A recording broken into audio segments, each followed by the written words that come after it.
करने वाले नहीं होते थे।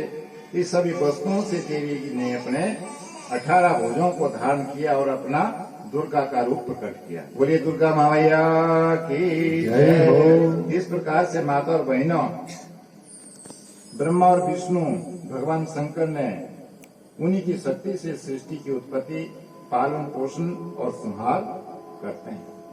लेकिन इन तीनों देवों के लिए भी मां की कृपा के बिना ये भी कुछ नहीं कर सकते। इनके अंदर भी वो शक्ति नहीं है। संसार में शक्ति है तो मां जगजननी के अंदर है। अन्य देवता लोग भी मां के चरणों का ध्यान करके जो है क्या करते हैं, माता का गुणानुवाद करते हैं। वैसे भी लिखा है कि पहले रूप में तो कन्या होती है। इस यज्ञ में कन्या का पूजन भी होना जरूरी है। एक तो नवरात्र है, दूसरा देवी भागवत की कथा भी है। और कन्या का वर्ण कैसा होना चाहिए, 2 वर्ष से लेकर के 10 वर्ष तक की कन्या का उल्लेख हमारे शास्त्रों में, वो कन्या सर्वश्रेष्ठ होती है। किसी प्रकार से शरीर में उसकी हीनता नहीं होनी चाहिए। और दुर्गा मां की प्रसन्नता करने के लिए एक कन्या के रूप में पहले प्रकट होती है। उसके दूसरा रूप जो है सृष्टि की उत्पत्ति करती है, और तीसरा रूप जो है भार्या के रूप में पुत्र की उत्पत्ति करती है, और चौथा रूप में अंत समय में मनुष्य को काली के रूप में आकर के उस मनुष्य का शरीर को भी खत्म कर देती है। इस प्रकार से समाज के अंदर 4 प्रकार के गुण हैं। अब सूत्र से कहते हैं कि देखिए माता और बहनों, माता पिता ने चाहे 4 धाम भी किए हो, तीर्थों का स्नान भी किया हो, वो अलग चीज है। लेकिन जो अपने बुजुर्गों के हितार्थ के लिए क्या इस प्रकार का पुराण किए जाते हैं, इस प्रकार का सत्संग किया जाता है, जैसे जन्मजय ने किया, ये संतान का प्रथम कर्तव्य है। और इस प्रथम कर्तव्य को करने से आत्मा की संतुष्टि, माता और पिता के मरणोपरांत इस प्रकार का यज्ञ जो करता है व्यक्ति, उनके माता और पिता को क्या होता है, उनकी आत्मा को शांति मिलती है और वो मुक्ति को प्राप्त हो जाते हैं। इस प्रकार का इन वेदों में प्रसंग है। सूत्र से कहते हैं कि देखिए महाराज, अगर आप स्मेनी है ना, कहा था उन्होंने कि महाराज कथा नहीं श्रवण करनी है, कथा का सार करना है। अब सूत्र से कहते हैं कि देखिए अगर आपके पास स्मेनी है, इस कथा को 9 दिन श्रवण करना चाहिए, बहुत पुण्य है। अगर 9 दिन भी स्मेनी है तो 1 दिन अवश्य श्रवण करो। 1 दिन भी स्मेनी है तो आधा दिन ही श्रवण करो। देखिए मां ने हमको कितनी छूट दे रखी है। आधा दिन पर भी कथा को श्रवण करने से, सत्संग करने से, क्षण भर का सत्संग किया हुआ भी मनुष्य के जीवन के लिए कहते हैं कि मोक्ष गति की प्राप्ति हो जाती है। ये सूत्र ऋषि जी 58,000 ऋषियों को बता रहा है और मैं आप लोगों को बता रहा हूं। फिर उसने प्रथम शैलपुत्री च द्वितीयं ब्रह्मचारिणी तृतीय चंद्र घंटेति कुसुमांडेति चतुर्थकं पंचमं स्कंदमातेति कौशिकादेति च सप्तम कल्लात्री च महागौरी च अष्टकं मंडपम से, इस प्रकार से 9 प्रकार के रूप मेरी मां ने धारण किए। इनसे सुख समृद्धि प्राप्त होती है, शत्रुओं का नाश होता है, मन में भगवान के प्रति आस्था जागृत होती है। इस प्रकार से सूत्र ऋषि जी 88,000 ऋषियों को बता रहे हैं और कहते हैं कि देखिए महाराज, सतयुग में तो जब मनुष्य पूर्ण रूप से सत्य बोलता था, सच बोलता था, तभी मुक्ति की प्राप्ति होती थी, तभी व्यक्ति के लिए सदगति प्राप्त होती थी। किसको होती सदगति प्राप्त सतयुग में? पता है सबको, बताते हुए राजा हरिश्चंद्र को कितना सत्यवादी था वो, अपनी स्त्री को बेच दिया।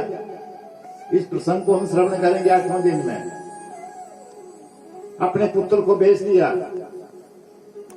एक राजा होकर कितना बड़ा हो, उसने अपने मन में जो है इस प्रकार का जो संकल्प किया और संकल्प के माध्यम से उसने संतान, पुत्र और स्त्री को तो बेचा।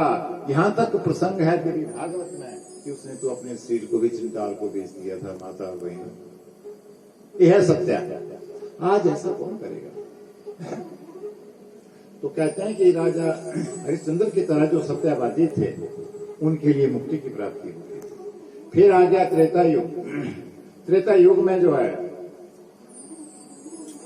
इसमें भी मनुष्य बड़े बड़े यज्ञ करते थे, जब तप करते थे, तब मनुष्य को मोक्ष गति की प्राप्ति होती थी। और जब द्वापरा युग आया, इसमें तो बड़ी बड़ी पूजा करने के पश्चात मनुष्य को सदगति की प्राप्त होती थी। और लेकिन जब माता और बहनों ये कलयुग प्रवेश हुआ, इस कलयुग में तो क्या हरि नाम को लेकर के ही केवल मनुष्य को मुक्ति लिखी गई है। जग जननी महामाई का चिंतन करने से ही केवल मनुष्य को मुक्ति की प्राप्ति बता दी गई है। कितना सरल उपाय हमको बताया संसार के लोगों के लिए, लेकिन हम इसका आचरण नहीं करते हैं। इसमें उस परमपिता परमात्मा का क्या दोष है? ये तो हमारे अपने विवेक की कमी है, बुद्धि की कमी है। हम ईश्वर ने हमारा शरीर बहुत अच्छे ढंग से बनाया, आंखें दी, नाक दिया, कान दिया, हाथ दिए, टांगे दी, पांव दिए, आदि आदि। कौन सी कमी रखी प्रभु ने मां के गर्भ में हमारी? ये अज्ञानता हमारी बुद्धि की है। हम बुद्धि से काम नहीं करते हैं। मां के गर्भ में प्रभु ने हमको कितने अच्छे ढंग से बनाया। कान 2 लगा दिए, आंखें 2 लगा दी, मुंह 1 लगाया, 2 क्यों लगा दिए? लगा सकता था, उसके अंदर ताकत थी। जीवा 2 क्यों नहीं लगा दी? हाथ 2 क्यों दे दिए? ये उसी की कृपा नहीं है। और किसकी कृपा है? जगजननी महामाई की कृपा नहीं तो किसकी कृपा है? इतनी कृपा जब प्रभु ने, माता ने हम और आप लोगों के ऊपर की है, माता और बहनों, तो हमारा दायित्व बनता है कि हम उनका चरणों का चिंतन हर समय करें और सत्य का आचरण करें। और कहते हैं कि इस कथा को श्रवण करने से, ठाकुर ज्योतिषियों को बता रहे हैं सूत्र ऋषि जी कि महाराज बड़े बड़े पापी जो है दुष्कर्मी, अत्याचार,